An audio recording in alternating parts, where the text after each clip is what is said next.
Bonsoir à tous, bienvenue dans votre émission, votre projet pour la Réunion. Hier soir, je vous disais qu'on va se retrouver avec nos deux mêmes invités. Bonsoir Antoine Fontaine, Bonsoir. bonsoir Pascal Bocchigani. Et au visionnage de la vidéo que Pascal Bocchini a amenée, on a surtout entendu ce que vous avez dit. Alors, je vais revenir sur les éléments et essayer d'être dans l'ordre. Alors, on va commencer par ce qu'a dit Antoine Fontaine. Et en fait, vous allez voir comment vous êtes complémentaires sans même vous échanger. Ce que la CEMAC a mis en place, c'est que protéger j'allais dire, l'héritage, protéger les habitudes, les traditions. La, et le faire, j'allais dire, c'était de parler ça et l'action, vous l'avez fait dans un ashram. On l'a fait dans un ashram parce que l'ashram, je dirais, c'est avant tout un lieu de vie. Enfin, tous les endroits peuvent être Hein. des lieux de vie, mais un lieu de vie qui est tourné vers Il y a une recherche une de spiritualité différente. spiritualité. Une recherche de spiritualité. Et c'est vrai que le faire dans un tel endroit, c'était pour nous aussi quelque chose d'important et d'essentiel. Et cette spiritualité-là, même en dehors de l'ashram, était présente en tout cas. Bah, de toute façon, je dirais à travers deux personnages comme Céline et Firmin Viry, et à travers ce qu'ils ont fait, je dirais, pour permettre aux Réunionnaises et aux Réunionnais de se réapproprier une musique qui remonte quand même loin dans l'histoire de la Réunion, se réapproprier à une époque un peu plus récente ce moyen d'expression qui était un moyen aussi pour les personnes exploitées dans la colonie de la Réunion, parce qu'elle a été une colonie pendant très longtemps, d'ailleurs on se demande si elle ne l'est pas toujours, mais qui leur permettait eh bien, justement d'exprimer, je dirais, une forme de résistance face à un pouvoir qui exploitait les individus. Pascal, Pascal Bocchini a dit hier soir que dans la vidéo, c'est une philosophie universelle, faite de culture, de religion, d'un ensemble de choses et de voir c'est une première, je pense, en la matière que vous avez fait, d'apporter, d'emmener l'histoire, la vie de Firmin Viry dans l'ashram. Vous avez aussi emmené le Maloya. Parce que quand on parle Maloya, quand on dit Firmin Viry, Maloya, ça devient systématique à Bien côté. sûr. Là, et je veux dire, c'est une première de faire rentrer le Maloya dans un ashram avec un individu, avec un Zarboutan. Et je parlais de spiritualité, il y a quelque chose de fort quand même qui a eu ce week-end-là.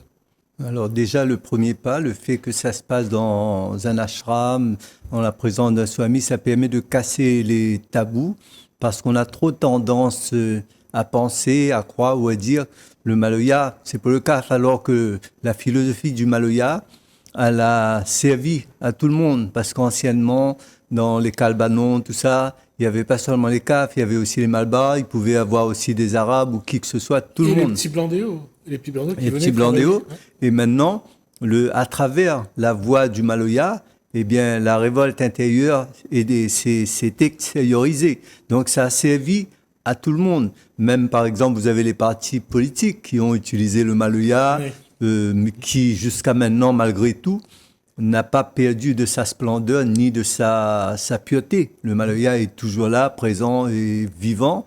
Alors maintenant, ça se passe à l'ashram, ça casse tous les tabous.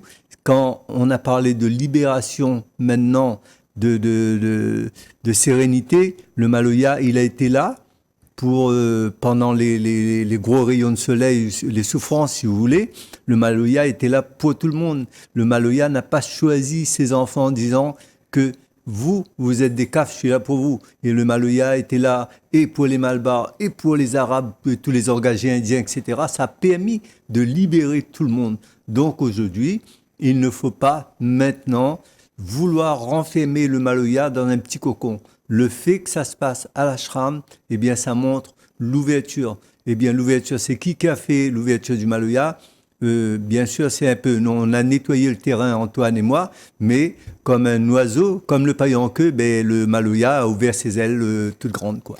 Et de voir que le Maloya a pris sa place dans l'ashram, autour de l'ashram, c'est quelque chose de particulier. Et lorsque vous parlez de philosophie universelle, j'allais dire qu'aujourd'hui, il faut sortir, et c'est ce c'est ce que dit souvent Antoine Fontaine, il faut sortir le Maloya du 20 décembre.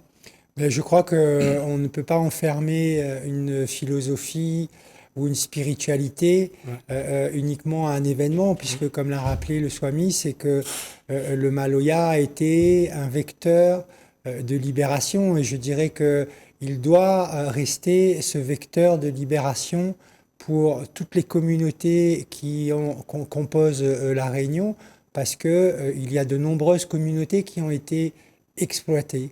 Hein, les CAF, bien entendu, mais les engagés indiens, c'était une forme de prolongement, les Tiblandéo également qui étaient exploités, et donc cette musique, elle est universelle dans le sens où, eh bien, elle a été un support, je dirais, pour la liberté.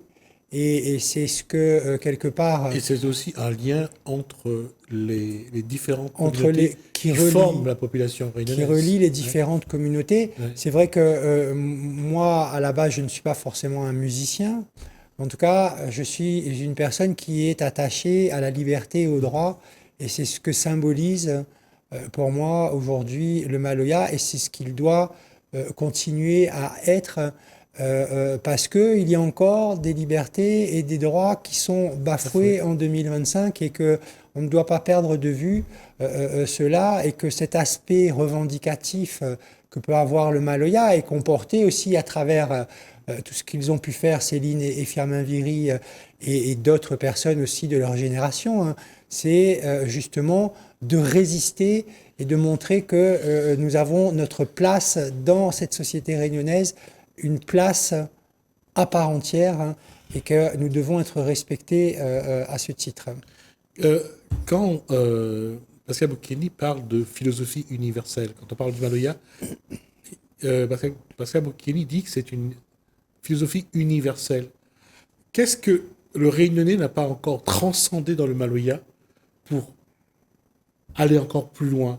Parce que on se cantonne toujours à une musique, à l'esclavage, mais pourquoi on n'ose pas aller plus loin? Alors, le Maloya, ici à La Réunion, pourquoi, par exemple, moi, aujourd'hui, je fais l'éloge du Maloya? Tous les gens qui étaient là, qui étaient exploités, en fin de compte, par exemple, je parlerai du Malbar lui-même, si on mettait le Maloya de côté et on laissait le Malbar, par exemple, avec sa propre culture, où aurait été vraiment cette forme de liberté que nous pouvons avoir ici aujourd'hui. Et pour nous, ça n'aurait pas existé, en fin de compte. Donc le Maloya a permis à toutes les communautés de pouvoir s'exprimer. C'est pourquoi que dans le Maloya, on va voir, aujourd'hui, quand il y a des gens qui utilisent un instrument de musique indienne dans le Maloya, il y a beaucoup de personnes semi-intégristes qui sont très récitants. Comment ça, qui sont très... le mot là, Antoine, tu peux me dire? Non, c'est pas ça. Réticents. Donc il y a des gens qui sont réticents, qui vont dire non. Au contraire, nous, on a nos ancêtres, en fin de compte, ils n'avaient pas ce genre de réticence parce que eux, ce qu'ils voulaient, c'est la liberté, c'est de pouvoir avoir une vie meilleure. Et le Maloya a joué un rôle très important dans ce cadre. Alors aujourd'hui, pourquoi être réticent quand on voit qu'il y a un instrument de musique indienne qui se trouve joué dans le Maloya? Le Maloya a un côté, je dirais, avant tout sacré, mais beaucoup plus spirituel. Alors il n'y a aucune réticence à avoir quand on voit que la culture indienne, que les hindous, que les malbars, que les tamouls sont dans le Maloya. Et c'est pourquoi nous avons aussi beaucoup de personnes qui sont des malbars, qui sont plongés dans le Maloya, et c'est pas seulement pour des trucs financiers ou quoi que ce soit, c'est tout simplement parce que ça fait vibrer quelque chose en eux. Il y a quand même, je veux dire, je dirais plusieurs siècles alors, que nos ancêtres étaient vraiment là-dedans. Et puis, tout ça, c'est resté vivant, ça se transmet jusqu'à maintenant, quoi. Et il y a une chose que tout à l'heure, celui qui faisait les interviews, à la question posée à Firmin Viry, qu'est-ce qui vous fait rester vivace? Il dit, c'est l'amour qu'il porte. Miem zot tout. C'est quelque chose de fort, parce que c'est vrai que lorsqu'on a en nous la bonne émotion, la bonne énergie, ça nous aide. Et là, encore une fois, lorsqu'on parle du Maloya, c'est ce qu'il a apporté aussi. Et quand il parle d'amour, c'est de dire que le Maloya ou l'amour est vecteur de l'un ou de l'autre. Ah ben, ce sont deux choses complètement liées, en fait. Et c'est vrai que c'est ce qui nous surprend, je dirais, depuis qu'on a commencé cet événement. Et on l'a retrouvé à l'ashram lorsque nous avons organisé ça. C'est que il y a quelque chose, j'allais dire presque de l'ordre de l'impalpable, mais une énergie qui circule entre les gens et où il y a quand même un certain bien-être à être ensemble, à partager ces moments de simplicité. Et donc, dans cette époque où il y a un tel repli sur soi, où la société, je dirais, est peut-être plus que jamais divisée, eh bien, voilà à nouveau que, à travers cette façon que nous avons de faire vivre notre culture, on le voit bien que ça crée entre les gens présents eh ben, quelque chose de beau. Et ce quelque chose de beau, effectivement, il n'y a rien de plus puissant que l'amour dans la vie. Et je vais dire quelque chose aussi. Pour l'avoir vécu, hein, j'ai été filmé à un service cabaret. Ben, le Maloya est présent. Là, on parle de spiritualité aussi. L'ashram, le Maloya dans l'ashram, le Maloya à un service cabaret, le Maloya présent dans pas mal d'événements différents. Et c'est pour ça aussi que là, il y a un fil conducteur qui réunit. Et j'ai eu l'occasion de discuter avec une jeune femme sénégalaise qui était venue à La Réunion et elle comparait le Maloya à une des danses et musiques de son pays. Donc, il y a là quelque chose de plus grand. Ben, je dirais quand même, malgré tout, avec une nuance hein, quand même à apporter par rapport à ce que vous venez de dire sur le service cabaret.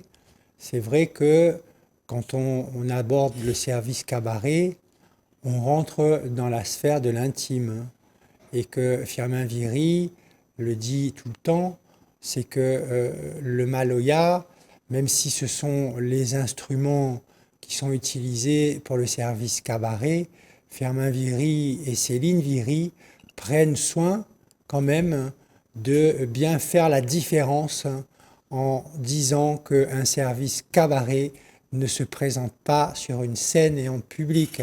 C'est une cérémonie intime qui relève de la sphère uniquement privée et je dirais qu'ils regrettent, eux, aujourd'hui, que l'on fasse cet usage des instruments du Maloya dans une cérémonie qui est réservée à la famille, aux ancêtres de la famille, et qui, pour eux, je dirais, sont assez choqués de voir que l'on puisse en faire des représentations sur scène et que le Maloya soit associé à cela dans la mesure où on a une confusion parce que ce sont les mêmes instruments qui sont utilisés. Mais d'une manière générale, aucun service cabaret ne se déroule sans cette musique. Les instruments sont identiques. Oui. Hein, mais en tout cas, eux, ils sont attachés à ce que... Ce sont les mêmes instruments. Ce sont les mêmes instruments, mais ce n'est pas du tout la même chose. Ah non, j'allais dire tout simplement que le cadre, la musique, des gens ne sont pas placés dans la même configuration. Le Maloya est une musique pour rassembler les gens, Ouais. alors que le service cabaret est une cérémonie intime Ouais. où on utilise effectivement les mêmes instruments, mais ce n'est pas du maloya. Et on le voit aussi, par exemple, chez les Malbars. Quelqu'un à Saint-Pierre a créé un groupe, les Tambours Sacrés, par exemple. Ils ont utilisé les tambours Malbars pour jouer, pour accompagner un petit peu ce qui ressemble au Maloya, quoi. Oui. Alors maintenant, je vais surtout réagir à ce que vient de dire Antoine. Il y a justement une confusion en ce qui concerne le Maloya, par exemple. Les gens ne sont pas encore capables de faire la différence entre le Maloya vraiment et le service cabaret, alors que le Maloya, c'est pour tout le monde. Et déjà, le Malbar, quand on voit, on dit ça c'est pour le Maloya, c'est pour les caches, mais c'est faux. Si eux, ils ont eu quand même l'opportunité d'être un peu les porte-parole de cette philosophie, ils l'ont perpétuée. Mais nous, si aujourd'hui on voit qu'il n'y en a pas beaucoup, c'est parce que nous n'avons pas pris la place qui nous est due. Et cette place, elle n'a pas été prise par qui que ce soit. Elle est toujours vacante. Nous avons toujours notre place. Et le fait que l'on aime le Maloya, qu'on s'associe par exemple à cette philosophie du Maloya, ça ne va en rien du tout affecter le côté religieux que vous avez. Vous êtes hindou, vous êtes malbar, vous êtes tamoul, mais à aucun moment le Maloya n'a tenté ou n'exercera une influence quelconque sur la croyance que vous avez, sur votre culture ou sur votre religion, quoi. Il vous reste 3 minutes. Aujourd'hui, comment le Maloya doit évoluer? Comment elle doit évoluer avec la société réunionnaise et comment elle doit consolider l'identité, la culture, le patrimoine, pour que demain, ce qu'on transmet aux générations qui arrivent, qu'on transmet quelque chose de précis, de clair, et que ce message-là les aide à avancer plutôt qu'à s'interroger toujours sur le passé. La recherche d'identité, c'est quelque chose d'essentiel dans nos vies, quels que soient les individus, et c'est important d'en rappeler les fondements et les racines, et qu'il n'y ait pas justement ce genre de confusion qui puisse amener finalement à ce que des individus aujourd'hui soient complètement perdus, ce qui est un peu le cas de la société réunionnaise quand on y réfléchit à l'heure actuelle. Ce n'est pas de dire que moi je n'ai pas la réponse pour tout le monde, mais en tout cas c'est de se dire qu'il faut que nous soyons conscients que cette histoire, et même si elle a été une histoire douloureuse, mais elle a aussi été une histoire qui a permis de créer et d'inventer un certain nombre de choses. Et que ces choses que nous avons inventées, ces rencontres qui se sont réalisées, c'est aussi ce que nous devons peut-être retenir à travers le respect, à travers le partage, à travers cette musique qui est le Maloya, sans que nous amenions à des confusions.